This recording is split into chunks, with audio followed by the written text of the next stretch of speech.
Ladies and gentlemen, welcome to the Skyrise, your early morning show where we talk all things gaming. Miyamoto posted earlier on Twitter this week the very first images of the Zelda movie. Here we can finally see the two actors in their full Link and Zelda costumes. I was worried about it at first, and I still kind of am, but they definitely look the part. From the outfits that they're wearing, down to the elf ears, down to the bow and arrow, there's so much to see in just these three images.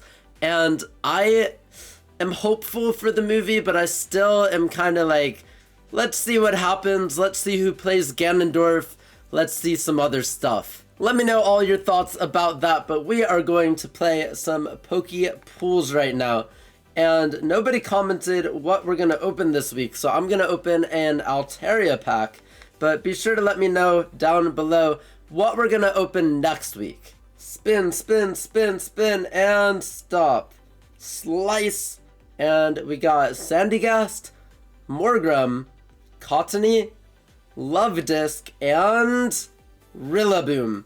I love Rillaboom. I love Grookey. Grookey gang for life. Moving on to what I'm playing. I do have an update on Metroid Dread because I beat the game. I was playing on the easiest difficulty because I'm trying to rush through Metroid Dread and Metroid Prime Remastered before December 4th when Metroid Prime 4 Beyond releases, which I haven't even started Metroid Prime Remastered. That'll probably begin next week and hopefully be done before the deadline. But anyway, in Metroid Dread, towards the end, there were so many bosses, and sometimes they threw two bosses at you at once. But why I'm telling you what mode I was playing in is because the final boss of the game was incredibly difficult, and I was playing in the easiest difficulty. It makes no sense to me.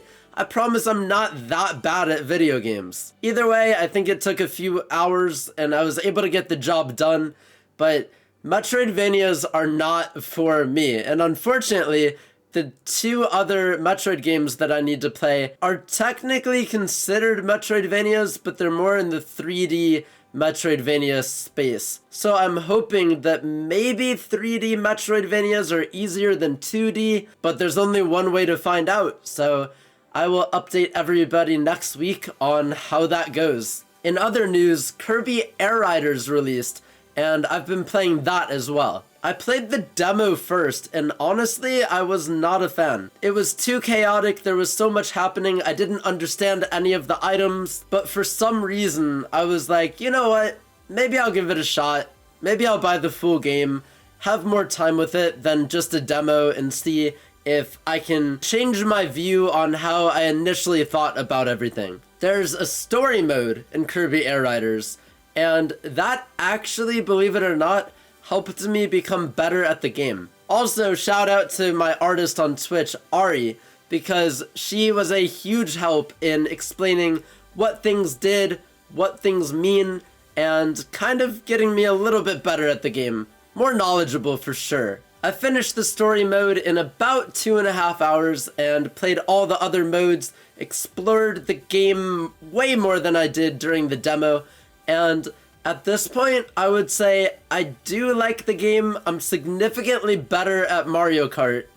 I think it'll always be that way, but it's not as bad as I thought. And to be fair, it is my second Kirby game because my first was Forgotten Land, and I guess this is my first Kirby racing game. I'll probably be streaming a whole lot more of Air Riders, so hopefully I get better at the game, hopefully I improve, but either way, it's fun, it's chaotic, there's always something that's going on, it's never a dull moment, and I'm enjoying my time in the game so far.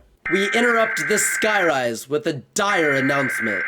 Have you seen this man? He's running rampant, out of his hamster ball, and is a menace to society. If anybody sees him, you have a $1 million, you heard that right, a $1 million reward. Please call the number on the screen and hope that we can get this monstrosity out of the streets and back into the jail cell, aka the hamster ball. Thank you. back to your regularly scheduled Skyrise. So earlier this week, voting started for the Game Awards, and let me just tell you, it was a nightmare. I was here at my desk, ready to go, filming a video for the nominees that I was voting for, and I voted for a few of them, and then I clicked and went to the next page, but there was such high volume on the website of people trying to get in and vote that it didn't work. I sat at my computer for hours and hours and hours, pretty much wasting the entire day away. And I tried to refresh, that didn't work. I tried to log out and log back in. It said that I was banned from voting. I was like, what? So eventually, like from daytime to in the morning to nighttime, it started to work. Even then it wasn't perfect, but it was acknowledged by Jeff Keighley, the producer of the Game Awards, that the website was having problems. So maybe they'll fix that next year, but voting was just terrible. I got my votes in. If anybody wants to see what I voted for, then be sure to check out that video in the top right corner. But yeah, I mean, at least I got my votes in. I'm excited for December 11th. It's gonna be such a good time. I can't wait for the world premieres of brand new games that we don't even know about yet. It's gonna be hype. Alright, so let's play some character conundrum. Last week, Spamming Sparrow 5128 got it right with GLaDOS. Technically someone else did too, but they didn't say the name. So congrats, Spamming. For this week, here's your hints. This character creates bombs from their hands. They are owned by Konami, and they've appeared as a Mii costume in Super Smash Bros. Ultimate. Who could this be? Let me know down in the comments and find out next week. Before we wrap up this episode, we have to give a shout out to the Patreon supporters. The people that allow this show to continue. The people that allow this channel to continue. So without further ado, let's start with the Solar Superstars. Shout out to Hi I Am Alive, Poyo, Cosmic Moonwolf, and Spamming Sparrow. Of course we can't forget about our elevated heroes, Jonix and Matthew 2EK.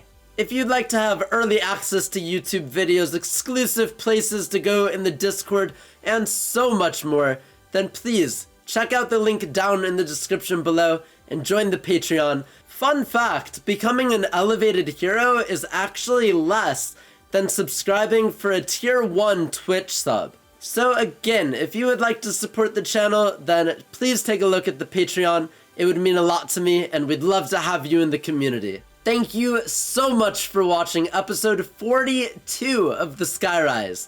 If you enjoyed, be sure to leave a like, subscribe, and share this video with some friends. Thank you again so much for watching, and I'll see you next week!